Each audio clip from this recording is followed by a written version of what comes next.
Assalamualaikum warahmatullahi wabarakatuh. Salam sejahtera untuk kita semua. Halo Sobat Podcast, senang sekali saya Linda Wahyuni bisa kembali menyapa Anda di podcast kelompok 3A.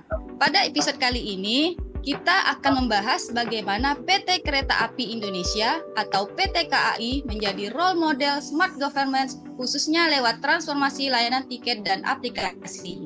Nah, untuk mengupas tuntas topik menarik kali ini, hari ini kita sudah bersama 4 narasumber kita yang luar biasa yang akan berbagi pengalaman, perspektif, dan praktik nyata penerapan smart government di PT KAI. Yang pertama kita sapa ada Bang Fahri. Halo. Kemudian ada Kak Eka. Halo. Kak Anissa.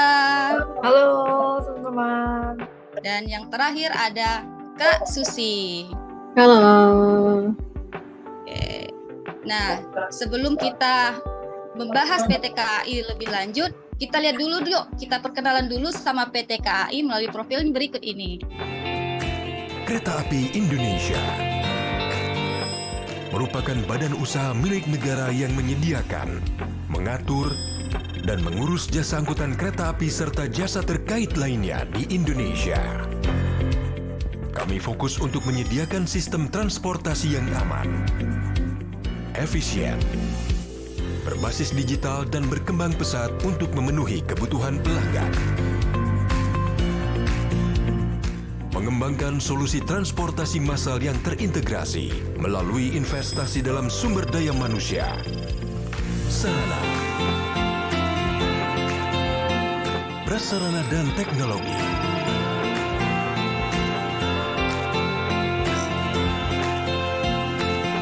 Oke, setelah kita lihat bagaimana profil PT KAI, mungkin teman-teman di rumah bertanya-tanya nih, kenapa sih kok kita membahas PT KAI sebagai role model smart governance?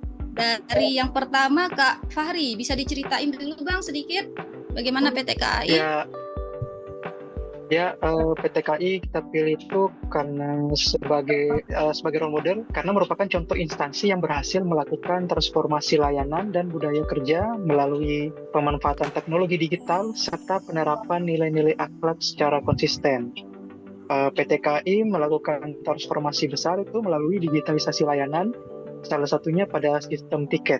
Transformasi ini mencerminkan smart governance, yaitu tata kelola organisasi yang memanfaatkan teknologi, data, dan SDM berkualitas untuk meningkatkan pelayanan publik. Melalui aplikasi Akses by KAI, PT KAI tidak hanya mengubah cara membeli tiket, tetapi juga mengubah cara organisasi bekerja dan melayani masyarakat.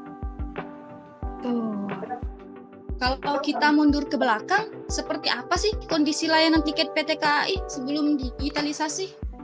Nah, kalau kita ingat-ingat dulu ya, zaman dulu kalau kita flashback, kita pasti ingat deh cara dulu kalau kita beli tiket harus antri ke loket, terus juga banyak calo yang jual-jual tiket dari mungkin dia beli tiket banyak lalu dia jual kembali. Nah, dari situ tuh kita bisa ingat nggak? Masalah yang muncul itu ada banyak loh. Salah satunya antrian panjang, terutama pada musim libur panjang, terus ketergantungan pada tiket fisik. Nah, kalau kita dari zaman dulu kan kalau kita beli tiket tuh harus antri ke loket dan kita dapat tiket fisik kan. Nah, dari situ tuh. Terus ada juga proses pengecekan tiket yang memakan waktu karena antrian yang panjang tadi. Proses pengecekan tiket pun ikut terhambat. Terus yang terakhir ada beban kerja petugas loket dan pemeriksa tiket itu juga sangat tinggi karena belum ada digitalisasi ya, jadi semua serba manual. Jadi apa-apa petugas loket dan pemeriksa tiket itu yang bekerja. Terus dari sistem ini sih aku mikirnya sih kurang efisien ya, dan mungkin rawan kesalahan serta belum ada yang mendukung pelayanan publik dengan cepat dan transparan pada saat itu. Lalu, apa saja perubahan yang terjadi setelah PT KAI ini bertransformasi? Oke, tentu perubahannya sangat signifikan ya. Melalui hadirnya aplikasi Akses by KAI sebagai platform utama pembelian tiket, PT KAI ini berhasil mendorong transformasi layanan menuju sistem yang lebih transparan, responsif, dan efisien. Data menunjukkan bahwa lebih dari 70% transaksi tiket sekarang dilakukan secara digital dengan total lebih dari 17 juta transaksi sampai dengan tahun 2025. Nah, capaian ini nih menegaskan bahwa pengambilan keputusan organisasi dilakukan berbasis evidence-based policy, salah satu prinsip utama smart governance. Digitalisasi layanan juga memungkinkan masyarakat mengakses layanan kapan aja dan di mana aja, didukung oleh integrasi pembayaran digital seperti KRIS, serta inovasi boarding tanpa tiket fisik, bahkan melalui teknologi pengenalan wajah di sejumlah stasiun besar. Hal ini menunjukkan adanya integrasi sistem lintas fungsi dan pemanfaatan teknologi untuk menyederhanakan proses layanan. Sementara dari sisi tata kelola, dampak yang dihasilkan sangat signifikan juga. Proses pelayanan menjadi lebih cepat dan akurat, antrian di stasiun berkurang secara nyata, serta biaya operasional dapat ditekan melalui efisiensi proses bisnis. Dengan demikian, PT KAI ini tidak hanya meningkatkan kualitas layanannya, tetapi juga memperkuat akuntabilitas dan aktivitas organisasi yang merupakan inti dari praktik smart governance.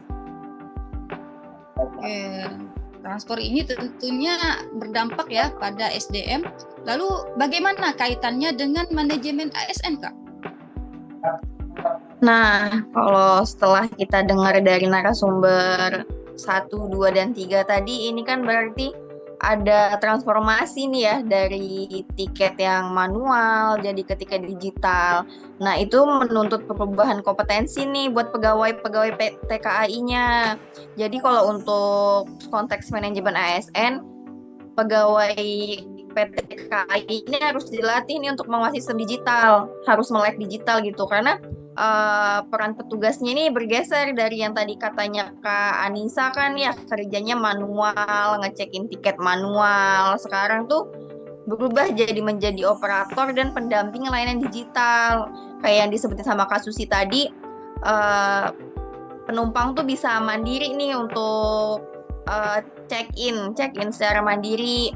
Nah, kalau misalnya ada sesuatu yang bermasalah, jadi petugas itu harus siap gitu untuk mengatasi masalah-masalah yang digital tadi. Nah, dengan hal itu tuh dibutuhkan juga pelatihan berkelanjutan dan penyesuaian kinerja. Dengan begitu, menunjukkan bahwa manajemen ASN di PT KAI ini nih tidak hanya mengatur jumlah pegawai, tetapi juga mengembangkan potensi dan kompetensi serta pola kerja agar selaras dengan teknologi. Oke, itu tadi kalau kita kaitkan dengan manajemen ASN ya. Nah, kalau kita kaitkan dengan smart ASN, apa yang bisa kita lihat dari kasus ini? Nah, kalau udah dikaitkan dengan smart ASN, itu udah terlihat dari kemampuan para pegawai PT KAI dalam beradaptasi dengan teknologi digital.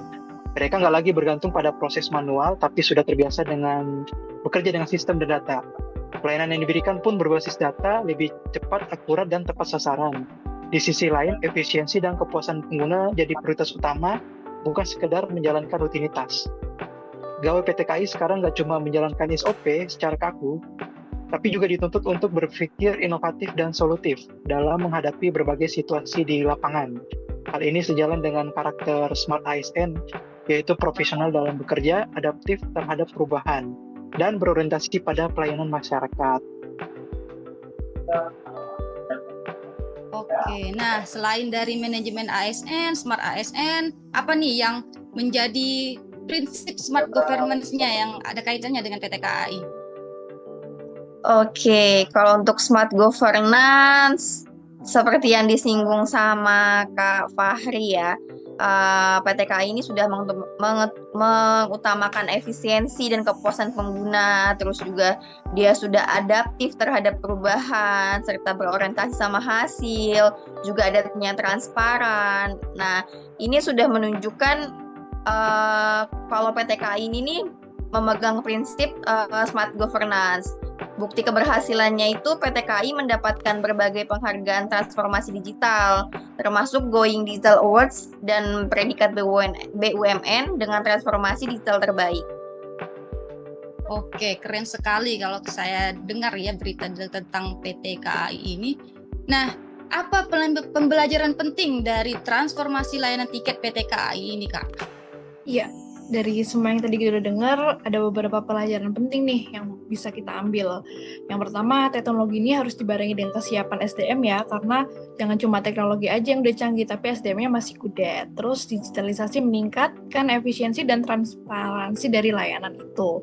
Lalu yang ketiga ada manajemen ASN, ini berperan penting dalam membentuk smart ASN ya. Terus yang terakhir ada smart governance, diukur juga dari dampak nyata, bukan hanya sekedar dari aplikasi aja. Nah, transformasi PT KAI ini membuktikan bahwa pelayanan publik kita ini bisa menjadi cepat, mudah, dan modern pada zamannya. Oke, mantap. Mantap sekali, keren sekali. Keempat narasumber kita ini sudah mengupas habis PT KAI dengan sangat dalam. Oke, sebagai penutup, PT KAI ini telah menunjukkan bahwa transformasi layanan tiket dari manual ke digital merupakan contoh nyata smart governance yang didukung oleh manajemen ASN dan smart ASN yang adaptif. Transformasi ini bukan hanya mempermudah masyarakat, tetapi juga meningkatkan kualitas tata kelola organisasi. Terima kasih sudah mendengarkan podcast kami. Semoga semua kegiatan kita bisa kita kerjakan tepat waktu, layaknya perjalanan kita jika menggunakan kereta api. Nah, satu pantun nih untuk kita semua. Cakep ya, cakep ya. Boleh.